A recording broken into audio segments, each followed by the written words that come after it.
ಮಂಗಳೂರಿನ ಕುಂಟಿಕಾನದಲ್ಲಿರುವ AJ institute of allied health science ವಿದ್ಯಾರ್ಥಿಗಳ ಪದವಿ ಪ್ರದಾನ ಸಮಾರಂಭ ಎಜೆ ಆಡಿಟೋರಿಯಂನಲ್ಲಿ ನಡೆಯಿತು.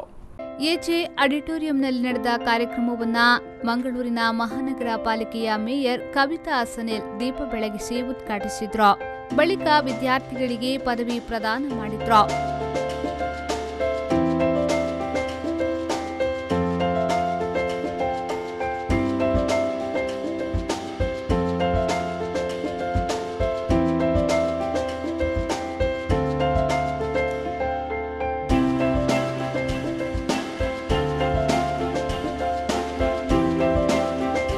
ಇದೇ ವೇಳೆ ಮಾತನಾಡಿದ ಮೇಯರ್ ಕವಿತಾ ಸನಿಲ್, ವಿವಿಧೆಡೆಗಳಿಂದ ಬಂದ ವಿದ್ಯಾರ್ಥಿಗಳು ಇಲ್ಲಿ ಶಿಕ್ಷಣವನ್ನು ಮುಗಿಸಿ ಮುಂದಿನ ವಿದ್ಯಾಭ್ಯಾಸಕ್ಕೆ ಅಥವಾ ತರಬೇತಿಗೆ ತೆರಳುತ್ತಿರುವುದು ಸಂತಸದ ವಿಚಾರ ಎಂದ ಅವರು, ಮುಂದಿನ ದಿನಗಳಲ್ಲಿ ಸಮಾಜದಲ್ಲಿ ಕಾರ್ಯ ಸಾಧನೆಗೆ ಮುಂದಾಗಿ ಎಂದು ಶುಭ ಹಾರೈಸಿದ್ರು. ಬೇರೆ ಬೇರೆ ಕಡೆಗಳಿಂದ ವಿದ್ಯಾರ್ಥಿಗಳು ಇವತ್ತು ಇಲ್ಲಿ ಶಿಕ್ಷಣಕ್ಕೋಸ್ಕರ ಬರ್ತಾರೆ. ಇವತ್ತು ಶಿಕ್ಷಣ ಕ್ಷೇತ್ರದಲ್ಲಿ ಮಂಗಳೂರು ಅಂತ ಹೇಳಿದ್ರೆ ಬಹಳಷ್ಟು ಹೆಸರನ್ನ ಗಳಿಸಿದೆ.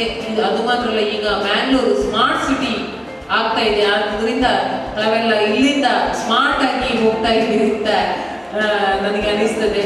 ಆದ್ರೂ ಕೂಡ ಬಹಳಷ್ಟು ವಿದ್ಯಾರ್ಥಿಗಳನ್ನ ತಾವು ಇಲ್ಲಿ ಪಡೆದುಕೊಂಡಿದ್ದೀವಿ. ಇವತ್ತು ಬಹುಶಃ ಎಲ್ಲ ವಿದ್ಯಾರ್ಥಿಗಳ ಗ್ರಾಜುಯೇಷನ್ ಡೇ ಅಂತ ಹೇಳಿದ್ರೆ ಅವತ್ತೊಂದು ಕೊನೆಯ ದಿನ, ಯಾಕಂತ ಹೇಳಿದ್ರೆ ಅಂದ್ರೆ ಕೊನೆಯ ದಿನ ಅಂತ ಹೇಳಿದ್ರೆ ಎಜುಕೇಶನ್ ಅಲ್ಲಿ ಏನು ನಮ್ಮ ಕಾಲಘಟ್ಟ ಏನಿದೆ ಅದನ್ನ ಇವತ್ತು ತಾವು ಪರಿಪೂರ್ಣವಾಗಿ ಇವತ್ತು ಮಾಡಿದ್ದೀರಿ. ಅನಂತರ ಲಕ್ಷ್ಮೀ ಮೆಮೋರಿಯಲ್ ಎಜುಕೇಷನ್ ಟ್ರಸ್ಟ್ನ ಅಧ್ಯಕ್ಷರಾದ ಡಾಕ್ಟರ್ ಎಚ್ ಶೆಟ್ಟಿ ಮಾತನಾಡಿ, ಪದವಿ ಪ್ರದಾನ ಸ್ವೀಕರಿಸಿದ ವಿದ್ಯಾರ್ಥಿಗಳಿಗೆ ಶುಭ ಹಾರೈಸಿದ್ರು.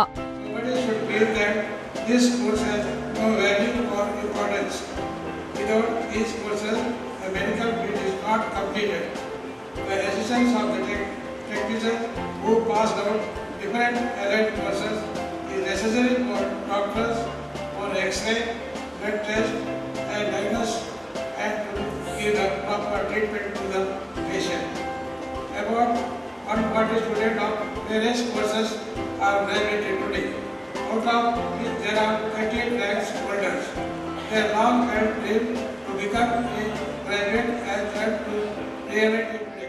ಈ ಸಂದರ್ಭ AJ institute of allied health ಸೈನ್ಸ್ನ ಡಾಕ್ಟರ್ ಫ್ರಾನ್ಸಿಸ್ ಎನ್ಸ್ಪಿ Monteiro, dean doctor Ashok Hegde, Lakshmi memorial education ಟ್ರಸ್ಟ್ನ ಉಪಾಧ್ಯಕ್ಷರಾದ ಪ್ರಶಾಂತ್ ಶೆಟ್ಟಿ ಮತ್ತಿತರರು ಉಪಸ್ಥಿತರಿದ್ದರು.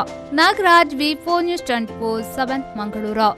Without consideration of personal goals, I will hold confidential all privileged communication and in accordance with the laws of the land.